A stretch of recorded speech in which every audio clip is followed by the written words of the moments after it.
बिस्मिल्लाहिर्रहमानिर्रहीम। आज की इस वीडियो लेक्चर में हम डिस्कस करने जा रहे हैं रियल एनालिसिस में लेग्रांज मीन वैल्यू थ्योरम।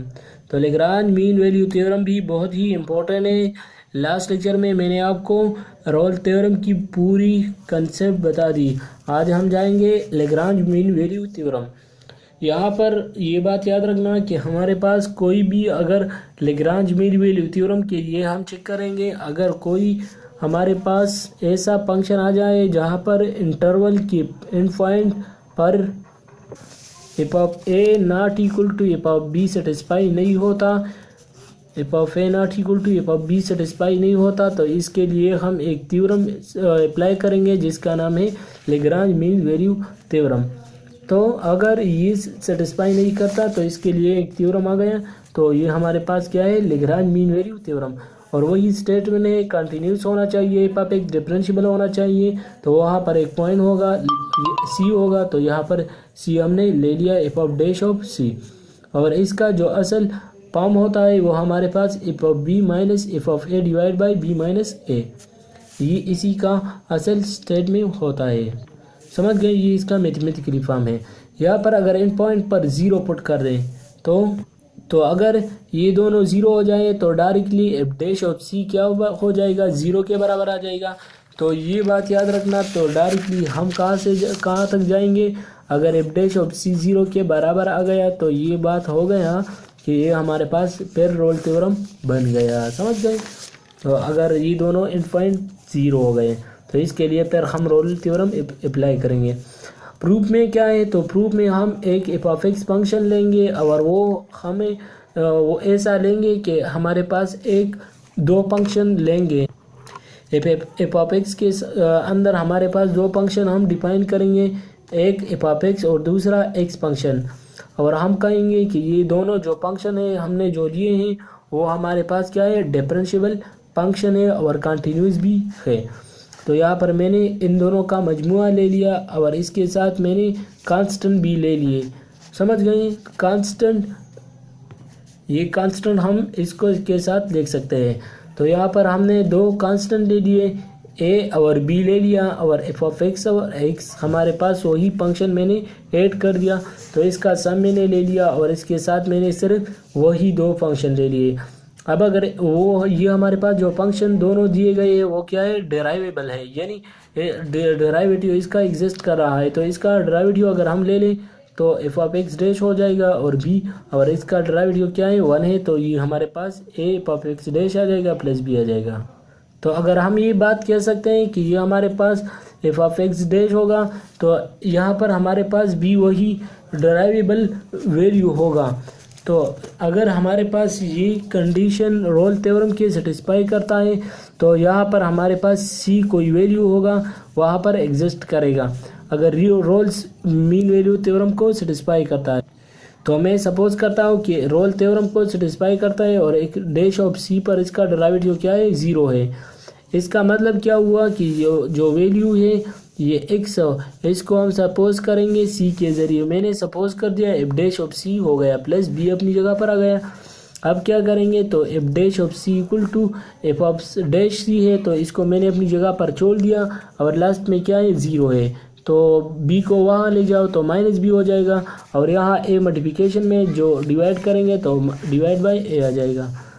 अब क्या करेंगे, तो दूसरा हमारे पास इसमें बात होता है रोल थ्योरम में, वो F of B equal to F of A होता है।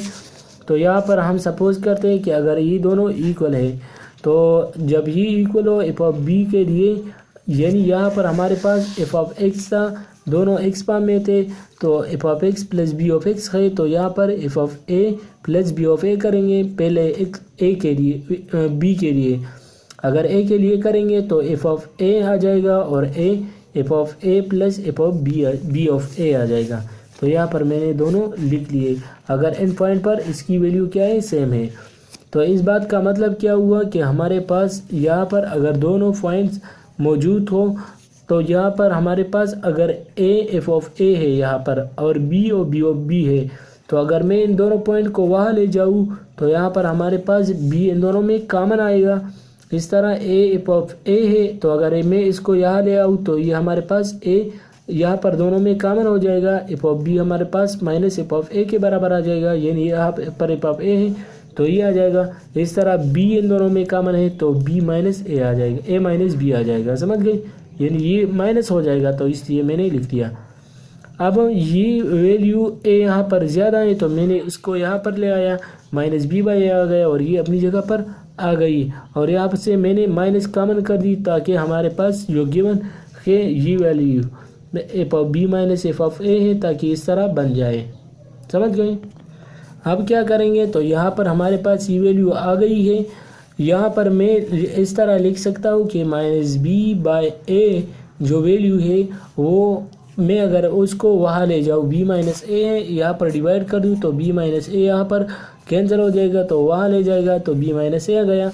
अब क्या करेंगे, F of B minus F of A divide by B minus A आ गया, और ये किसके बराबर है, ये हमने वहाँ से कह दिया कि माइनस ए बी बाई ए किसके बराबर है, ये मैंने यहाँ से लिख दिया है, तो ये इसके बराबर है एफ डैश ऑफ सी, इसलिए मैंने इसकी जगह एफ डैश ऑफ सी कर दी।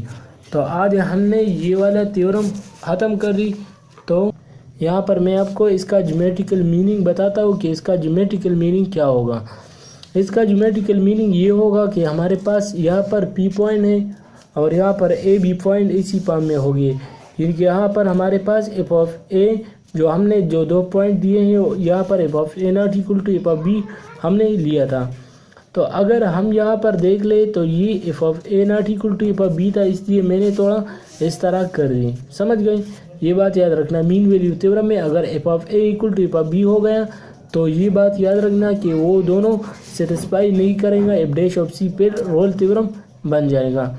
अब यहाँ पर ये मैंने इस पर एक टेंजेंट लाइन क्या कर दी, ड्रा कर दी, तो इसका जो टेंजेंट लाइन था तो वो ए ओवर बी के फॉर्म में हो गया। तो अगर इस पर टेंजेंट लाइन ड्रा कर दें तो यहाँ पर ये आपने पढ़ा होगा कि हमारे पास जो स्लोप होता है वो किसके बराबर होता है, स्लोप हमारे पास स्लोप का फार्मूला y2 माइनस y1 के बराबर होता है, ये आपने पढ़ा होगा, divide by x2 minus x1 के बराबर होता है। अब यहाँ पर देख ले y2 क्या है, b है, तो इसका मतलब क्या हुआ कि यहाँ पर f ऑफ b है माइनस f ऑफ a है divide by f of a है divide by b minus a है।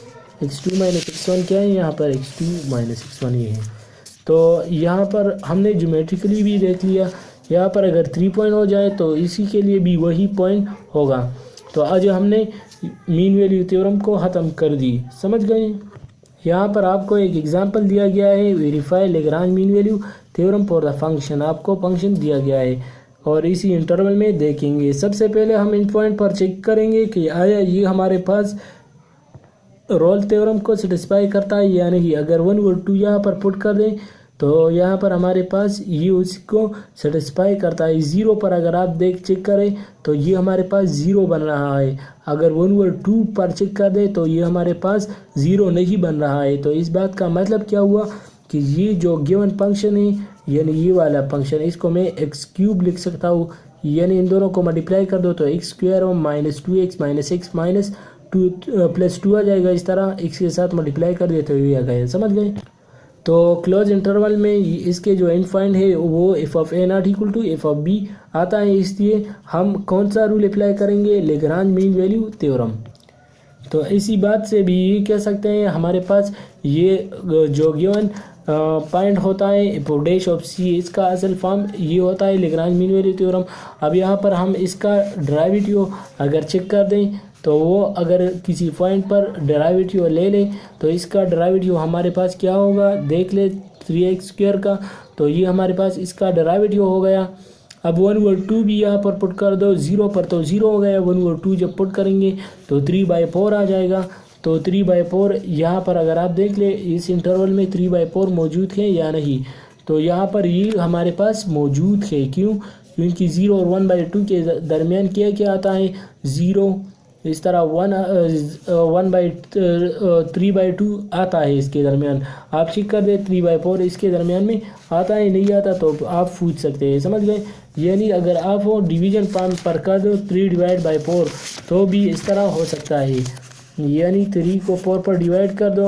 अगर ये 0 और 1/2 के दरमियान आता है, यानी 0 और 0.5 के दरमियान आता है या नहीं आता, तो आप चेक कर सकते हैं। समझ गए? तो ये हमारे पास इसी तरीके से हमने ये इसकी जो वैल्यू थी ये मैंने फाइंड कर दी है। तो ये इसकी इंटरवल में ये लेग्रांज मीन वैल्यू थ्योरम को सेटिस्फाई करता है। इसी बात से भी ये कह सकते हैं कि x जो है ये हमारे पास इसी इंटरवल में क्या है, ये कंटिन्यूस भी है, डिफरेंशिएबल भी है। तो इसी बात से भी ये कह सकते हैं कि ये हमारे पास लेग्रांज मीन वैल्यू थ्योरम को सेटिस्फाई करता है। तो अगर आपको ये वीडियो पसंद आ गई तो प्लीज़ लाइक करें, शेयर करें अपने दोस्तों के साथ। Thanks for watching.